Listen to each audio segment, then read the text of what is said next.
Mesdames, Messieurs, très heureux de savoir que vous êtes très nombreux devant vos postes téléviseurs pour suivre l'intégralité de votre émission d'échange, d'analyse et d'actualité à caractère socio-politico-juridique. Mesdames, Messieurs, une émission qui est toujours présentée par votre humble serviteur, William T. mon combattant de la liberté. Mesdames, Messieurs, pour ce numéro spécial, j'ai l'honneur et le plaisir de recevoir pour vous aujourd'hui deux invités sur ce merveilleux pétillant plateau de l'émission Les Congolais s'expriment. Mesdames, Messieurs, il s'agit bien de Monsieur Gilbert Eka. Il est coordonnateur de la génération Mokia. Il n'est pas seul sur ce pétillant plateau. Et en face de lui, je reçois pour vous Monsieur Joe Maele. Il est le porte-parole national du parti politique MDECO. Je débute avec Monsieur Gilbert. Monsieur Gilbert, bonjour et bienvenue. Ok, bonjour, monsieur. Ouais. Je suis coordonnateur de Génération Mokia, cellule d'accompagnement et de soutien des actions du MDECO, parti cher à M. Gabriel Mokia. Okay. En fait, ça fait déjà combien de temps depuis que votre structure existe? Bon, ça fait déjà une année. Hein. On est là on a tenté de soutenir M. Gabriel Mokia. Donc, voilà. C'est quoi la motivation? En fait, d'où vous est venue d'abord la motivation de créer votre structure? Bon, la motivation est venue juste parce que, comme M. Gabriel Mokia nous a toujours dit qu'on doit gagner les élections, et grâce à ça, on a eu dans l'idée de créer Génération Mokia pour qu'on puisse accompagner l'MDECO vers les élections, pour qu'aussi on gagne, et parce que l'objectif est qu'on doit donner au président de la République le député et la majorité au Parlement. Au moins 80 députés, c'est pourquoi que Génération Mokia, on a déjà commencé à travailler. Donc je comprends bien, même M. Mokia, qui a été candidat aux élections, candidat président de la République aux élections de 2018, en fait, compte soutenir M. Félix Tshisekedi aux élections de 2023. Donc compte être derrière M. Félix Tshisekedi, qui a été son challengeur aux élections de 2018, en fait, au prochain scrutin de 2023. Donc, le président Gabriel Mokia nous a dit que candidat en 2023, c'est Félix Antoine Tshisekedi Tshilombo. Ok, donc en 2023. Bon, c'est la question, il y a faiblesse parce que il y a lobby. Parce que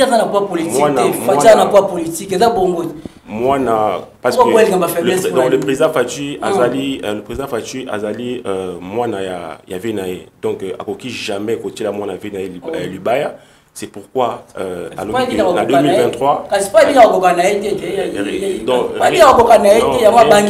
rien du tout parce que Namboka Oyo bien force il y a président Mokia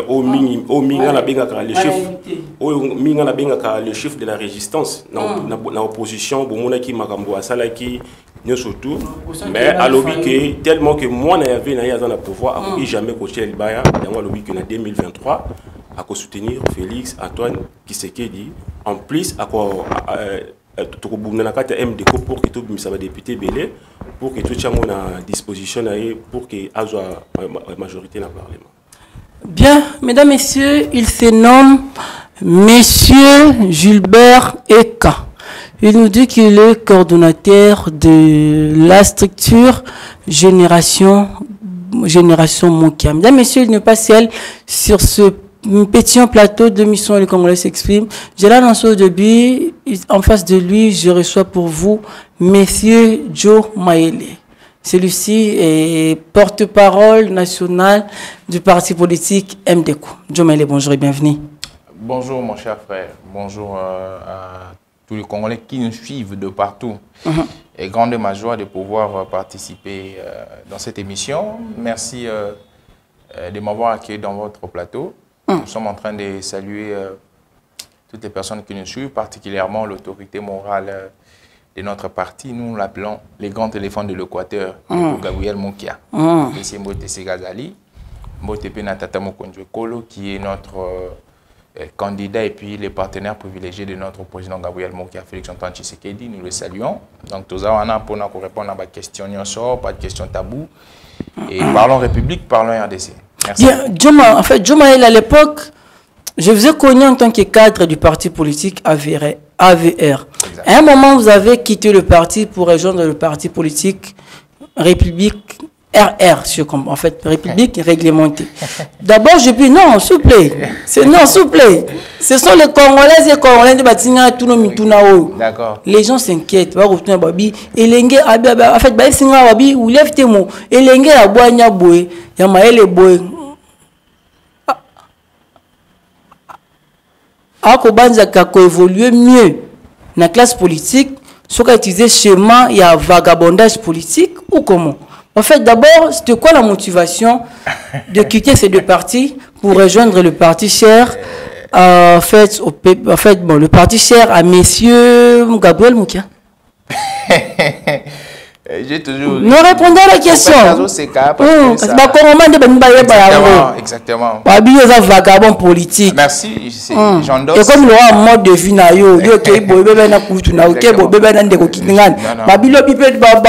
de trahir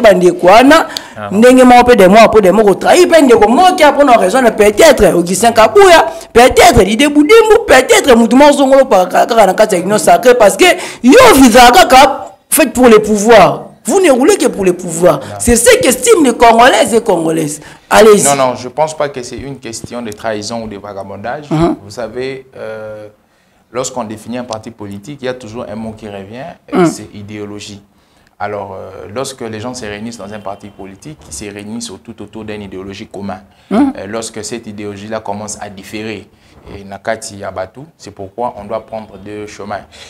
Moi, je n'ai pas trahi parce que, jusqu'à preuve du contraire, je garde de très bonnes relations avec mes anciens collaborateurs. Pourquoi quitter leur parti? Des fois secrétaire général de ces différents partis politiques, que ce soit à l'AVER, que ce soit au RR. Alors, je pense que pour répondre explicitement à cette question, je pense que nos idéologies, à un moment, se sont différées. Alors, lorsque les idéologies se diffèrent, ça signifie que nous devions prendre des routes contraires. Donc, je suis même en train de saluer mes deux présidents, le président Popo Djamani du AVR, le président Anthony Bokoulou du RR, donc pour vous montrer que nous nous sommes différés idéologiquement par une manière de faire les choses, mais humainement, nous gardons de très bons contacts. En fait, quand vous parlez idéologiquement, en quoi est-ce que faisiez-vous allusion? Parce que jusqu'à présent, Popo Djamani soutient le président Félix Tshisekedi. De même avec le président du parti politique RR. En fait, quand vous parlez de ce que vous venez de dire, en fait, en quoi est-ce que faisiez-vous allusion? L'idéologie du parti relève de la fonctionnalité, la manière dont le parti fonctionne. Ça relève de l'ADN du parti. Alors, soutenir quelqu'un, ça, ce sont les enjeux politiques. Certes, nous sommes à l'Union sacrée, mais il y a multiples idéologies, il y a multiples manières de faire. D'une manière interne, il y a cette manière de fonctionner. Alors, lorsque j'étais dans l'AVER, nous avons une idéologie et cette idéologie-là nous permettait à fonctionner d'une manière interne. Alors, moi, j'ai mes principes, j'ai ma discipline, j'ai une vision politique de voir les choses. Alors, lorsque la vision politique ne corrobore plus avec celui du président, qu'est-ce qu'on doit faire? Ce n'est pas les subalternes qui doivent quitter. Et ce n'est pas plutôt les supérieurs qui doivent quitter, c'est les subalternes dont je suis secrétaire général. Donc, ce n'est pas mon parti politique. Je suis venu en accord parce que j'avais trouvé des projets intéressants. Alors, cette manière de faire n'était plus identique avec la mienne.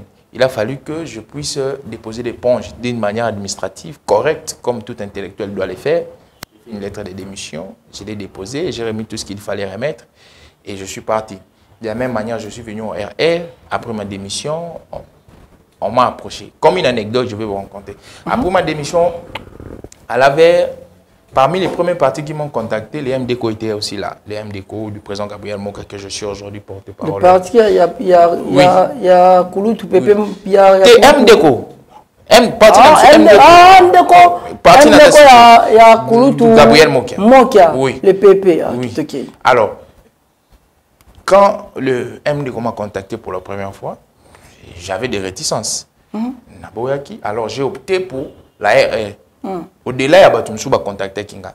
Alors, quand j'ai opté, j'ai vu que Makambo Toyo Kanaki, Ndenge Toko marché, Nandingi to marchaki, ezaki bien te omoni. Dans la scène politique, il fallait parti et tambola boy.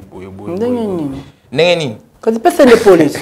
Oui, parti tambola nengeni, attendez, je veux vous dire. Aujourd'hui, nous avons les médias comme une quatrième puissance. Alors, les guerres les plus loyales se font dans la sphère médiatique. Ah ouais. Quand je viens dans un parti politique, je vous dis, alors pour que nous puissions gagner, pour que nous puissions être visibles, pour que nous puissions mieux vendre notre parti, il faudrait que nous ayons des généraux à niveau médiatique. Il faut tous en avoir 2-3 communicateurs, entre guillemets. Tout bandi. Premier mois, deuxième mois, on a mounié le Guana et ça des matés. Vous pensez que John Maye le seul peut propulser un parti politique? Non, certes que tous en aura mon cours sur la scène politique, mais aussi et mes mamans, le roi le cordon dans un plateau. Tant qu'on a cordon à monter, ce n'est pas seulement la seule figure. Dans la vie, évitons d'être indispensable. Si on veut être indispensable, on tue les institutions. Alors, si on est indispensable, ça signifie que les institutions seront perpétuelles. Ah ouais. C'est cette manière, quand j'ai vu que cette manière n'était pas identique, moi je suis un homme qui n'est pas trop matérialiste. Je suis un homme qui se base sur les principes et les valeurs. Je connais les bas, je connais les hauts, et je sais que je suis appelé à un grand destiné parce que je crois à cette destinée, au dessein de Dieu, je crois au spiritualisme. C'est que je suis. Alors, j'ai vu que par rapport à certaines choses, il fallait laisser. Il y a certaines choses aussi, pour les respects mutuels que j'ai pour ces personnes-là, je ne peux pas les dire tout haut dans les médias. J'ai une très bonne éducation. Un enfant élevé par une grande-mère, j'ai une très bonne éducation, donc je ne peux pas les dire pour ne pas gâcher, premièrement, ma personnalité et leur personnalité, mais ce qui était clair, que la manière de faire, et tant qu'il y a des bons politiques, des responsables que nous sommes, il faut s'assumer. Je me suis assumé. Après cela, j'ai fait chemin seul comme politologue soutenant les régimes Antoine Tshisekedi. J'ai fait, étant que seul, j'ai fait pas mal de choses. J'ai fait des points de presse, j'ai fait des activités. Après, je suis venu encore être recontacté par le parti de M. Gabriel Moka que je suis. Je suis venu, j'ai vu, j'ai palpé du doigt, j'ai vu le projet, j'ai vu la manière dont fonctionner. J'ai eu plusieurs échanges avec le président Gabriel Mokia. Et après, j'étais convaincu, j'ai dit pourquoi pas essayer aussi. Parce que vous savez, M. Gabriel Mokia, aujourd'hui dans la scène politique, c'est un grand nom. En français, on dit les fers aiguisent les fers. Quand tu veux être grand, il faut s'attacher avec les grands. Quand tu veux être faible, attache-toi avec les faibles. Quelqu'un qui a été 2 fois candidat président de la République, et quelqu'un qui a transité politiquement dans 4 régimes politiques, c'est pas mince affaire. C'est pourquoi je suis ici maintenant, étant que porte-parole national, déjà presque un mois que nous avons pris ces fonctions. Nous sommes en train de nous battre et vous voyez, ce qui m'a plus tiqué dans ces partis, le président mise sur la jeunesse. Il veut travailler sur la jeunesse. Moi, j'ai eu à faire un constat. Regardez le porte-parole de plusieurs partis politiques qui sont assis, très bien assis. Vous ne verrez pas avoir les mêmes âges ou les mêmes générations que nous. Ce sont des gens très barbus, ce sont déjà très âgés en âge. Mais le président a fait confiance, pas à mon âge, mais à ma tête et puis à mon savoir-faire. Donc on fait avec. Donc AVER, c'est mon histoire. RR, c'est mon histoire. Aujourd'hui, je suis au MDECO et c'est pour très très longtemps. Mesdames, Messieurs, je retiens, pour devenir grand, il faut côtoyer les grands. Donc je comprends bien, Popol Djamani n'était pas grand. Non, je n'ai pas dit ça. Je comprends bien. Non, s'il vous plaît. S'il vous plaît. Je m'adresse à cette mesure. Je peux rétorquer. Enfin, bon, s'il vous plaît. Non, je dis ceci. Non, vous pouvez me permettre de rétorquer. Allez-y. Vous savez, dans la vie, c'est quoi? Je vais prendre une notion mathématique, la notion des fonctions. Nous avons 3 points. Point A, point T, point X. Pour arriver au point X, il faut au banana point A, flèche qui est à point T et à point X. Donc, la vie est procédurale. On apprend du jour au jour. Pour devenir grand, il faut côtoyer des grands. Il faut aller petit à petit. Je n'ai pas commencé ma carrière politique au AVER. Non, je n'ai pas commencé au RR, non. Mais ce sont des chemins par lesquels je suis passé. Je l'accepte. J'ai avoir beaucoup d'expérience à l'Alliance des valeurs républicaines. Je suis allé encore chez Anthony Bokouli. J'ai acquis beaucoup d'expérience. Et aujourd'hui, je suis chez le président Gabriel Mokia. Je suis en train de mettre en pratique des expériences que j'ai pu acquérir. Et chez lui aussi, C'est une autre dimension. Joe Maele de AVER n'est pas Joe Maele du MDCO. Joe Maele de RR n'est pas Joe Maele du MDCO. Aujourd'hui, nous avons quand même une renommée dans la vie de Kinshasa. Aujourd'hui, nous avons un ancrage dans la scène politique. Donc, vous voyez, ces processus-là, je commence quelque part pour arriver quelque part. Je ne nie pas l'apport de Popo Djamani, je ne nie pas l'apport d'Anthony Bokouli. Moi, j'ai une très bonne éducation. Vous me verrez au grand jamais insulter ou proposer des propos pamphlétaires envers mes anciens présidents. D'ailleurs, nous avons une conférence ici il y a un mois. J'ai donné l'invitation à mon ancien président Popo Djamani. Il m'a dit qu'il était en déplacement. Donc c'est un peu ça. Faisons la politique bien, une politique des idées et non des insultes. C'est ça. Pouvez-vous nous faire des analyses comparatives entre le parti politique MDCO et le parti politique MRV? Deux analyses comparatives. MDCO et AVER. AVER. Alors, déjà, du point de vue... Seulement deux. Voilà. Seulement deux et puis voilà. on clôt. Du point de vue de naissance, le MDCO est né depuis très longtemps. Le AVER, c'est 2018. Alors, du point de vue leader politique, le MDCO a un leader politique qui a tout prouvé dans la scène politique. Le AVER a un leader politique qui encore a un processus pour prouver son nom dans la scène politique. Qui n'a encore rien fait. Non. Il est dans ces processus pour prouver.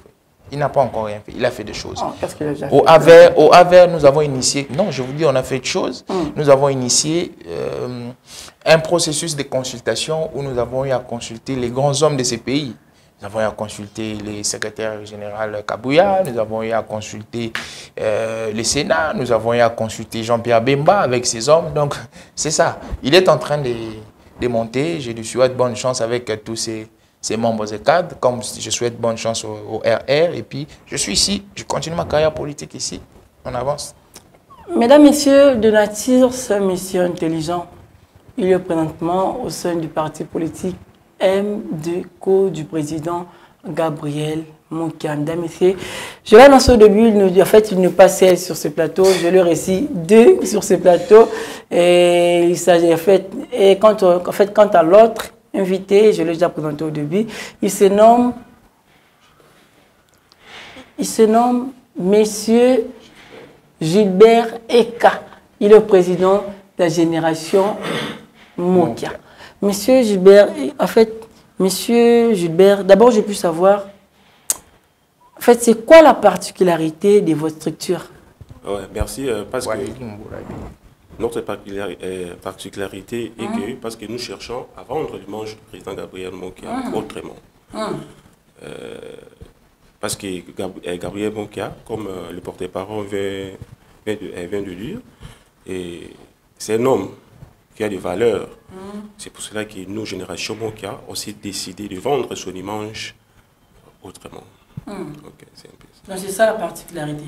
Nous sommes les Oui, c'est ça. En fait, en 2 minutes, s'il s'agit de la population, peuple royal, peuple royal, au Talabango, pour ça la synthèse de la structure Nabino, ça sera quoi vos propos? Allez-y. Comme j'avais dit au début, regardez la caméra. Comme j'avais dit au début que Génération Mokia c'est une cellule d'accompagnement, des soutiens, de promotion des actions du président Gabriel Mokia ainsi que du MDCO. Nous sommes tous pour soutenir le président comme dans le Bakipe, mingi biso tous focaliser na makambo vraiment où est allé ba élection na image ya président. En fait, si ça si ça s'avérait qu'il y a en 2023 et que M. Félix Tshisekedi a remporté l'élection et que vous 80 députés ou plus souhaité. En fait, pour changer chez nous, comment? Bon, en fait, nous avons candidat mon côté où a combattre Félix Antoine Tshisekedi en 2023 parce que Azate. D'ailleurs, wana bon. Yo a failli lutter. Ndeko journaliste na émission bien que ils ont un candidat mon côté ou à combattre Félix Antoine Tshisekedi en 2023 Azate. Parce que moi même perdu le bic en 2023. À combattre il a Félix Tshisekedi à combattre Félix Tshisekedi parce que bila Félix Tshisekedi est très catastrophique. Donc ba Kongomani ba olgazu ko moi en fait ba Kongomani bazo rakanda comme na somi mboka. OK bon, biso surtout to yebi bien. Ok, l'habité par quel manger au yoye à l'obi qui a combattre Félix Antoine Tshisekedi en 2023 à tabatina Félix n'a habité. Mais biso surtout des journalistes biso surtout to yebi bien parmi batu sous-président pour biso to yebi bien parmi batu oyo bazoluka ba mboka na biso na libulu eza parmi batu ba parti politique ozo tangana parce que bazolinga oyo bazolinga te mon mboka Félix qui a ça la musala bien pour que avant de la population musala bien bangonde mutu bazoluka mboka ekende pe na libulu mais moi Félix a toujours makais azobunda et que mboka toujours ekende liboso en plus en 2023 mutu a combattre Félix azate et n'a profiter directement na micro na yo.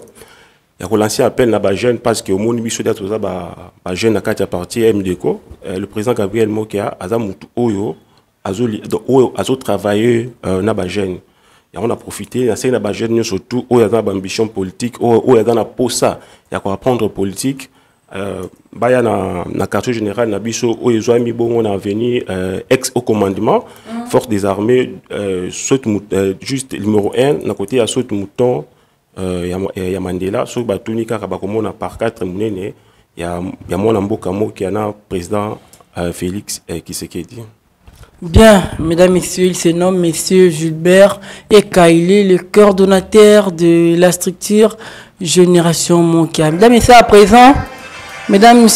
présent, je vais le libérer afin d'aborder des questions politiques avec Monsieur Joe Mayele. En fait, entre-temps, je vous laisse à présent suivre cet élément et on se retrouve tout juste après.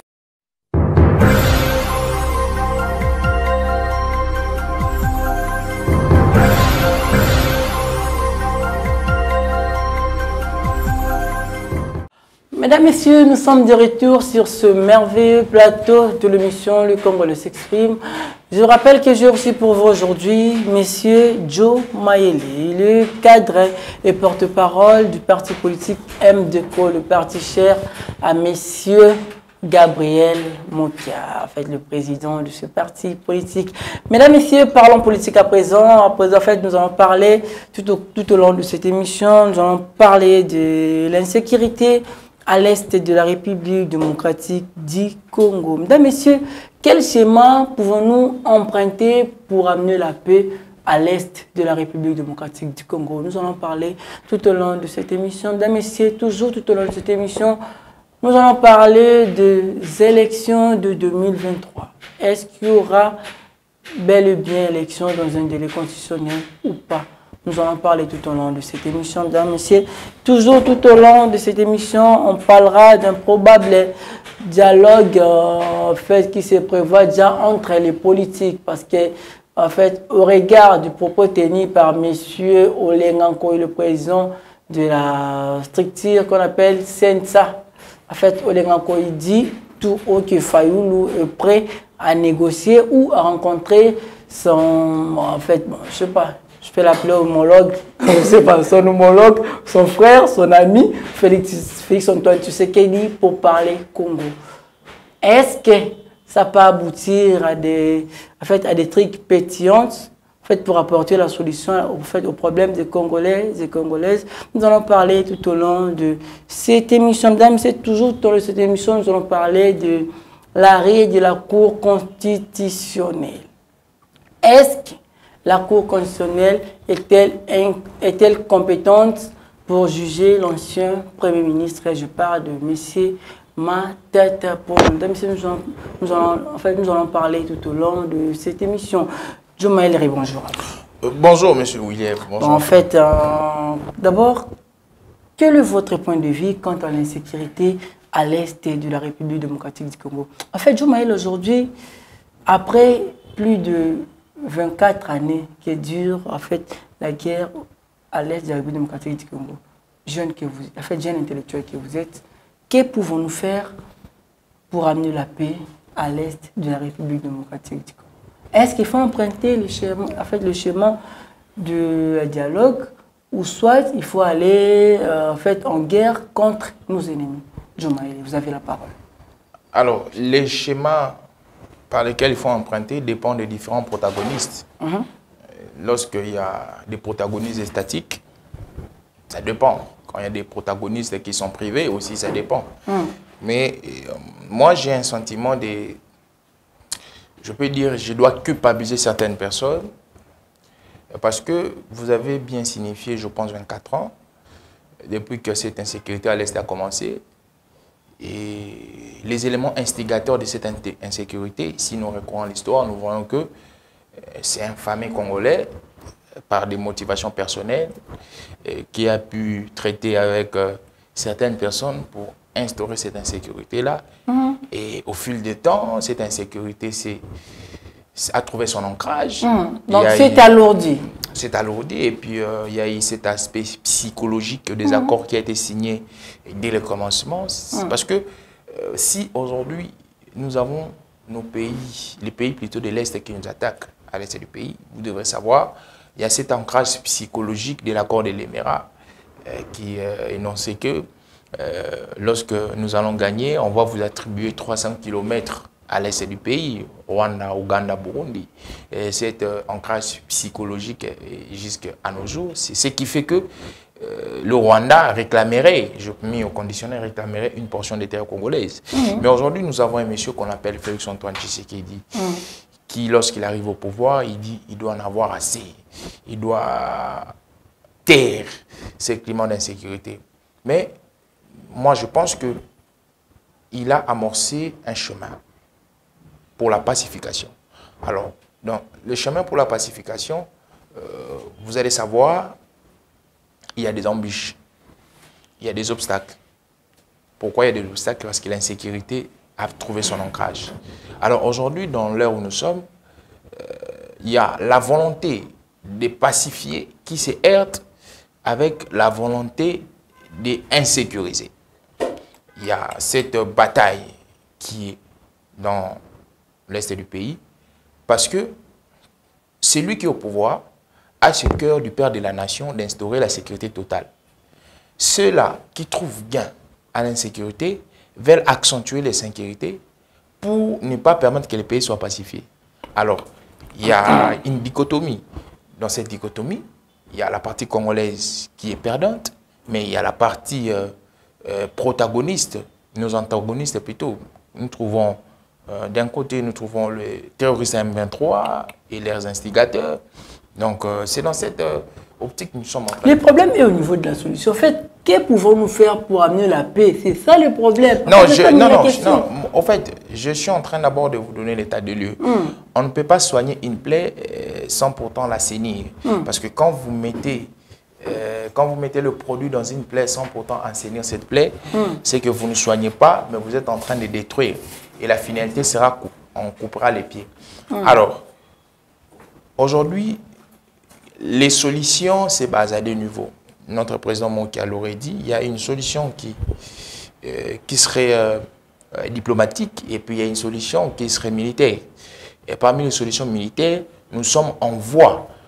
Il y a cette majoration de moyens pour notre armée. La majoration des moyens pour notre armée, nous sommes en train de voir parce que le budget 2023, nous avons vu 10% du budget de l'armée a été majoré. Alors, nous avons aussi un problème. Parmi les problèmes, c'est le problème d'armement. L'armement qui fait que lorsque nous voulons acheter, il faut que nous puissions être barrés. Pourquoi on doit être barrés? Parce que ces gens-là dont j'ai dit savent que si aujourd'hui le Congo a des armements, si aujourd'hui le Congo a des moyens pour se défendre, ils ne vont plus tirer gain de cause. Alors je pense que nous sommes dans cette optique-là. Il y a l'optique militaire qui est en voie définition, il y a aussi l'optique de dialogue. Mais on va dialoguer avec qui? On va dialoguer comment? C'est ça aussi le problème. Et pourquoi? Voilà, et pourquoi? Et pour quel motif? Et pour quel motif? Parce qu'aujourd'hui, le président de la République a dit qu'on ne dialogue pas avec les terroristes. Mais ces terroristes-là sont soutenus par le Rwanda. C'est le Rwanda qui voudrait, d'une manière ou d'une autre, dialoguer avec nous. Alors, dans cette optique, c'est nous qui devons donner les lignes à suivre, c'est nous qui devons donner les conditions. Si le Rwanda respectait ces conditions, là, on pourrait dialoguer. Mais avec les rebelles, on ne dialogue pas. C'est pourquoi nous sommes en train de mettre un accent très particulier dans notre armée. Il y a cette restructuration qui est devenue avec les nouvelles nominations au niveau des officiers supérieurs. Il y a des nouveaux recrues qui sont là. Et nous sommes en train de faire avec. N'oubliez pas, le Congo fait face aussi à un complot international. Parce que vous avez vu les armes des RDC bloquées sous prétexte de l'embargo. Alors, c'est dans tout ça que nous sommes en train de faire. Alors, dans des politiques plus lointaines, il faudrait aussi qu'on puisse développer notre ministère des Recherches scientifiques. Allouer plus de moyens. De la même manière, on a alloué les moyens à l'armée, allouer plus de moyens afin que nous ayons des productions militaires locales. Lorsque nous produisons nos armes nous-mêmes, lorsque nous produisons... Bon, en fait, en général, toute la logistique militaire en interne, on ne peut plus dépendre de l'extérieur. Et puis, notre président Mokia le dit toujours, il faudrait redéfinir le partenariat militaire congolais. C'est très important. Aujourd'hui, on a plus un passé commun avec le bloc capitaliste. Et on a un passé presque pas commun avec le bloc communiste. Pourquoi pas migrer vers peut-être la Russie, qui sont plus francs, plus sincères avec nous que nos alliés traditionnels, que les Américains, les Français et les Belges, par exemple. Donc, il faudrait que nous puissions tabler sur ces points-là. Alors, nous mettons à disponibilisation tous ces propos, tous ces arguments, toutes ces propositions, toutes ces recommandations au gouvernement, au président de la République.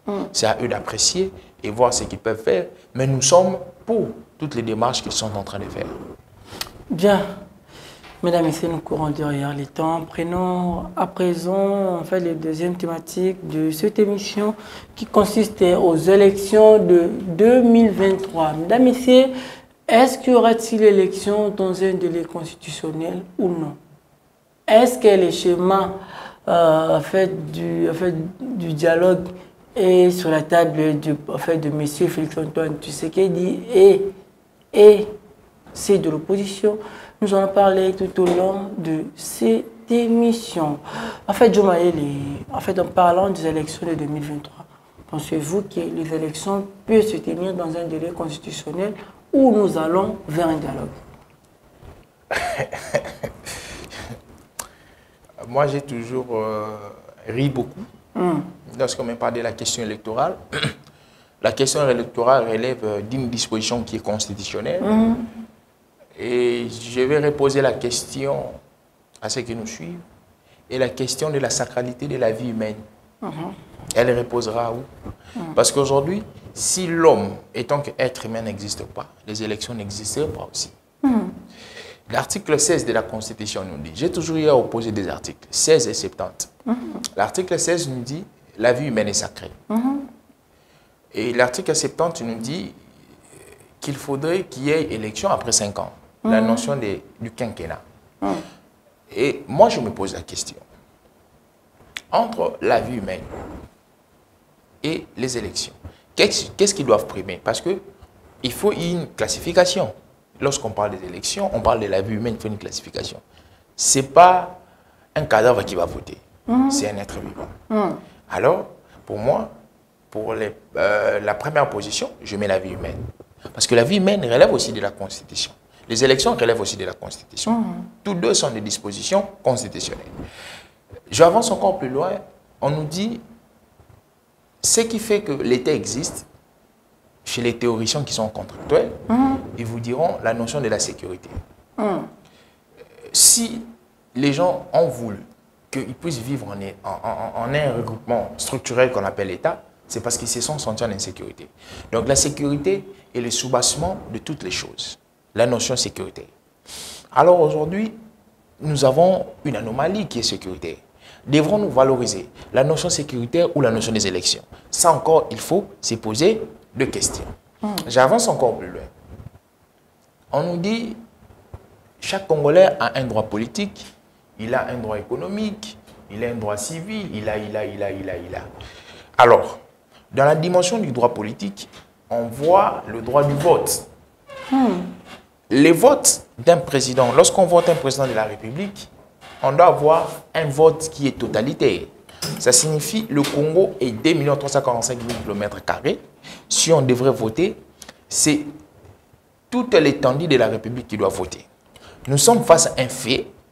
Il y a certaines territorialités plutôt, je vais m'excuser, congolaises, qui sont en voie, qui sont capturées, qui sont prises en otage par les ennemis de la République. Devons-nous aller aux élections dans cette configuration? J'ai dit, question mark, moi j'ai dit non. Nous avons fait un constat. Le président a fait un constat. Depuis 2006, 2011, 2018, 3 cycles électoraux, ces cycles ont été émaillés de différentes incertitudes, de différentes anomalies.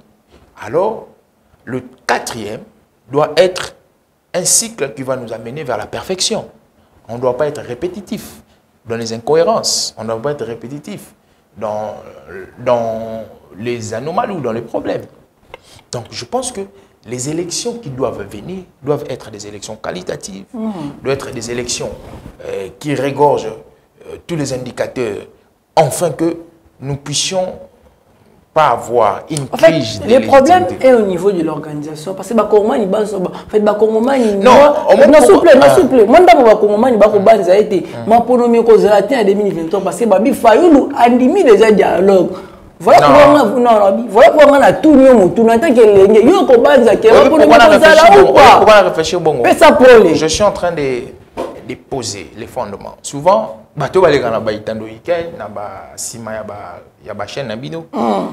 ils viennent pour parler, mais ils ne posent pas le vrai problème. Ils ne décortiquent pas le vrai problème. Parlons de M. Fayoulou, lorsqu'il a parlé, il veut parler. Balingi a ça l'échange, il y a ma canisina tata mokondi par rapport à la question sécuritaire. Alors ça c'est pas interdit. Tout Congolais a le droit d'apporter son initiative, d'apporter sa manière de voir les choses. La gestion en boca.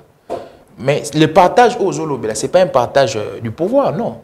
Le dialogue, ce n'est pas un dialogue qui doit se concentrer plutôt sur le partage du pouvoir, non. C'est un dialogue où peut-être, et que ça, que Ndeko Fayoulou, étant que citoyen congolais, a apporté ma canisinae dans l'angle de sécurité. C'est de ça que nous allons parler. Donc, le pouvoir, nous sommes dans un pays qui est régi par un contrat social qu'on appelle la Constitution. Tout s'est fait par rapport aux lois de la République. Lorsque tu as une Constitution, on le barre toujours, article 70, nul n'est censé ignorer la loi. Tout Congolais doit respecter la Constitution et les droits de la République. Alors, Tata Mokonzi Ekolo, Azana ni loi, au-delà d'être président de la République, c'est un citoyen congolais. Donc, il n'est censé ni ignorer la loi, ni la Constitution. Donc, il a l'obligation d'organiser les élections. Donc, il a l'obligation. Donc, il a l'obligation, exactement. Mais ce qui est commis dans la contrainte, est obligé de gagner un extra. Parce que nous avons un fait. Parce que dans d'autres cieux, actuellement, la Constitution doit nous éclairer. Parce que les hommes marchent avec les règles du droit. Actuellement, la Constitution doit nous éclairer. Au cas où il y a report, qu'est-ce que la Constitution dit? La Constitution dit ceci, selon la Constitution. Le président de la République reste en fonction jusqu'à l'installation de son successeur. Cet article est appuyé par l'arrêt de la Cour constitutionnelle de 2015. Actuellement, lorsque je fus à la VR, j'ai eu à proposer quelque chose pour apporter une amélioration constitutionnelle. Lorsque je fus en solo, j'ai eu à proposer quelque chose pour améliorer cette anomalie constitutionnelle concernant l'ambiguïté qui traîne devant cet article-là. C'était quoi votre proposition? Ma proposition a été, lorsque il y a des contraintes qui entourent l'organisation des élections, il faut qu'il y ait une notion de prorogation. Il y a un mandat président de la République. C'est ça, c'était ça ma proposition. Avec l'aide de Dieu, nous allons les soumettre aussi au président Gabriel Mokia, à tout son bureau politique. S'il les semblerait, il trouverait ça important, on va les porter. C'était une proposition de loi pour réviser ces articles-là, en tout cas. Je pense, c'est comme ça que les scientifiques doivent réfléchir. Mesdames, Messieurs, nous sommes au dernier virage de cette émission. Mesdames, Messieurs, prenons à présent le troisième thématique de cette émission qui consiste à l'arrêt de la Cour constitutionnelle. Est-ce que Dieudonné Kamouleta a-t-il raison ou c'est Dieudonné Kalouba qui avait raison? Mesdames et messieurs, nous allons parler tout au long de cette émission. En fait, M. Djomaïli, voyez-vous en fait, la Cour constitutionnelle être compétent en fait, pour juger les anciens premiers ministres? Y a-t-il une juridiction, ceux qui nous suivent, y a-t-il une juridiction qui est au-delà de la Cour constitutionnelle? J'ai dit non. Nous sommes face à un fait ambigu. Donc, Naningala, il y a solution donc c'est un peu complexe. Alors, la Cour constitutionnelle est censée aussi interpréter la Constitution et les lois de la République. La Cour constitutionnelle est la dernière instance juridique de la République démocratique du Congo. Au cas où aujourd'hui la Constitution c'était, qui doit interpréter la Constitution? C'est la Cour constitutionnelle. Mais qu'est-ce dit la loi? La loi, mais c'est pourquoi je dis, tous en a cas, il y a complexité. Loi, n'a cas, il y a matata pole. Et lobby, pratiquement rien. Loi, c'est terre. Non, loi et c'est terre. Or, c'est pourquoi tous on a le même contexte de l'élection. La loi c'était, mais il y a un fait. Et on fait quoi présentement? Alors, on va à une jurisprudence. On doit créer une jurisprudence. Matata pour nous, entre guillemets, doit faire objet d'une jurisprudence. Parce que nous avons déjà une cour qui est constitutionnelle. La Cour constitutionnelle qui est la dernière instance juridique qui pourrait traiter ces cas-là. Donc, on fait de lui une jurisprudence. Si Matata pour nous devenait une jurisprudence aujourd'hui, je pense que dans les jours à venir, s'il y aurait, je mets au conditionnel, un ancien premier ministre qui commettrait des bavures, on pourrait aussi les juger et prendre le cas Matata pour nous comme jurisprudence. Parce que lorsque, tout autour, il y a dossier, il y a Bukangalonjo. Ils ont plané, ombre, ils ont plané. Et puis, tout ça, on ne sait pas qui a fait quoi, mais il y a des millions et des millions où ils ont investi dans le projet. Mais toi, sincèrement, mais est-ce qu'on a le bélo côté? Le bélo côté, est-ce qu'en fait, n'êtes-vous pas parmi ceux qui estiment que ceux qui disent que Kalouba a formé la dossier et que la violation, il y a mis quoi? Moi, je pense ceci. Au moins, l'élo, quand la Constitution s'était, il faudrait qu'on crée un mécanisme. Parce que nous sommes face à un fait. Un fait qui doit être réglementé. Il semblerait que M. Matata Pogno aurait détourné. J'ai mis au conditionnel. Il semblerait. Alors, il faudrait tirer cette chose au clair. Nous avons la Cour constitutionnelle qui est là. J'ai bien dit aujourd'hui, on doit faire des Matata Pogno une jurisprudence. Que ceux qui battent une chose, salir la qualité à Kala, c'est la référence. Ça signifie, s'il y a des premiers ministres qui ont commis des bavures, au nom il y a que la loi se tue, on ne doit pas les juger. Là, la justice deviendra partielle. Non. Il doit y avoir une jurisprudence, il doit y avoir un mécanisme, un modèle d'exception par lequel on va juger M. Matata Pogno. Et la seule cour où ils ont l'écolo, c'est la Cour constitutionnelle. Pourquoi? Parce que la Cour constitutionnelle et les juges pénals du président de la République en fonction et du Premier ministre en fonction. Oui, je suis en train de bien nuancer en fonction. Alors, on peut prendre cet élément-là comme élément parallèle pour aussi donner à la Cour constitutionnelle cet aval de pouvoir juger M. Matata Pogno. Du fait qu'il y a une dernière instance juridique, il y a un mot. Donc je ne pense pas que les alliés là au Mongoya Mabé. Je pense que s'il y a contradiction, c'est une très bonne contradiction. C'est un choc, il y a des que j'ai la lumière. Quand l'ex-président de la Cour constitutionnelle, Dieudonné Kalouba, qui dit ce n'est pas comme ça, lorsque le président dit c'est comme ça, donc c'est un choc au monde. En fait, entre les deux, que du mieux. Entre Dieudonné Kalouba et entre Dieudonné... Comment ça s'appelle? Kamoulette. Qui dit mieux entre les deux? Ils naviguent tous deux dans des principes et dans les théories. Personne n'a tort, personne n'a raison. Ils se sont contredits. Non, je dis... Non, c'est une... Voilà. Partons un peu dans ces deux trucs. Dieudonné Kalouba s'est contré. Et c'est comme Dieudonné Kalouba, il dit que la Cour constitutionnelle ne peut pas juger M. Matata Ponyo parce qu'il n'est pas compétent. OK? Il fait référence à tout ce qu'il doit faire, à des soubassements juridiques. Mais Dieudonné Kamoulette a dit que la Cour constitutionnelle doit juger M. Matata Ponyo parce qu'il y a des faits infractionnels. En se référant quoi? Non, en se référant à des faits infractionnels. Bah, faits, infractions où il y a commis. On se réfère à ces faits-là. Mais Kalouba Loba qui en fait, en tant que président de la Cour constitutionnelle, Moubeko et c'était à côté.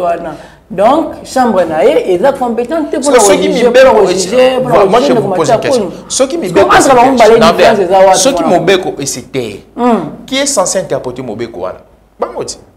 Alors, non, ils n'ont pas interprété. Non, il n'a pas interprété en fait. Il n'a pas interprété. Dieudonné Kalouba s'est figé. L'article, je crois, 62, 63 à la Constitution. Il y a 163 à la Constitution, lui qui est Cour constitutionnelle. Qu'est-ce que je suis en train de dire? J'ai dit des bavures. La Cour constitutionnelle, Azali, juge pénal, il y a président de la République, il y a premier ministre qui sont en fonction. Alors, il s'est basé sur ça. Il dit que dans la Constitution, il n'y a pas une disposition qui est claire, qui dit que lorsque un ancien premier ministre commet une bavure ou une infraction, la qualité n'a pas là, il faudrait qu'on juge. Là, il est clair. Il dit il est clair. Mais nous sommes face à un fait, des faits infractionnels où ils ont été commis. Mais il faudrait que le Cour constitutionnelle, la dernière instance juridique est à la Magambouana, juridictionnelle plutôt, est à la Magambouana. Moi, je pense que s'il y a contradiction, il y a une contradiction scientifique qui doivent apporter une lumière du fait que soit on doit instaurer une loi où il faut juger comme il y a des lois où ils allaient pour un ancien premier ministre, un ancien président, un statut nabango, ils appellent loi moko pénale, ou loi organique moko, où il faut juger l'ancien premier ministre, non pas loi organique, mais une loi ordinaire plutôt, où ils faut statuer na Makambouya, premier ministre, quand ils commettent des bavures pendant ou après leur fonction, je pense. Bien. Mesdames, Messieurs, 1 minute 30 secondes nous séparent de la fin de cette émission. Je vous rappelle que je récite pour vous aujourd'hui M. Gilbert Eka. Il est, en fait, en ce qui le concerne, il est coordonnateur de la génération Mokia. Et en face de lui, j'ai aussi pour vous M. Joe Mayele. Il est porte-parole national du parti politique MDCO. En fait, Joe Mayele, nous sommes arrivés presque à la fin de cette émission. Si possible, regardez la caméra et concluez l'émission. Je suis très content de l'émission, très content des thématiques. Je n'ai rien d'autre que le Congo. Je n'ai rien d'autre à donner aux Congolais que mon savoir, que mes orientations en analyse. Alors, comme le coordonnateur l'avait dit, nous appelons toute la population congolaise de toutes les catégories, les intellectuels, les non-intellectuels, les grands, les petits, qui ont surtout l'âge de voter. Si vous voulez mettre en application la politique, venez au MDCO.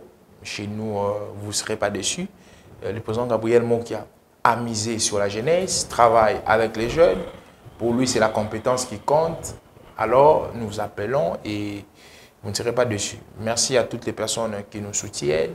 Vous êtes très, très nombreux. À ma grande famille, vous êtes très, très nombreux. Je refuse de citer des noms.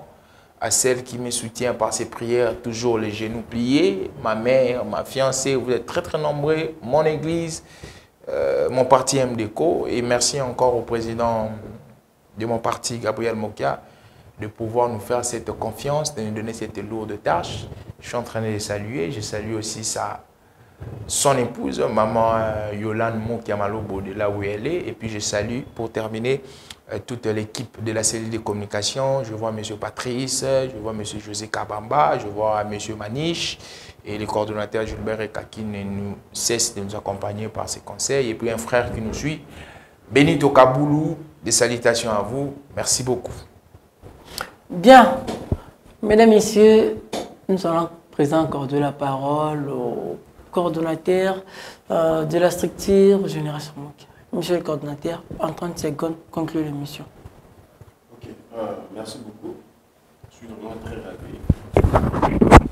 Je suis vraiment très ravi de votre émission. Donc, continuez toujours comme ça, à servir toujours des Congolais. Donc, merci beaucoup. Et je salue la personne qui est membre, surtout il y a MDECO, le président Gabriel Mokia, Bien, mesdames, messieurs, nous sommes arrivés presque à la fin de cette émission. Je sais que vous avez aimé. N'oubliez pas de dire un grand merci à Starly Lima qui était derrière la caméra. Quant à moi, votre humble serviteur, William Témon, combattant de la liberté, je vous dis au revoir. On se retrouve prochainement avec le même plaisir. Bye.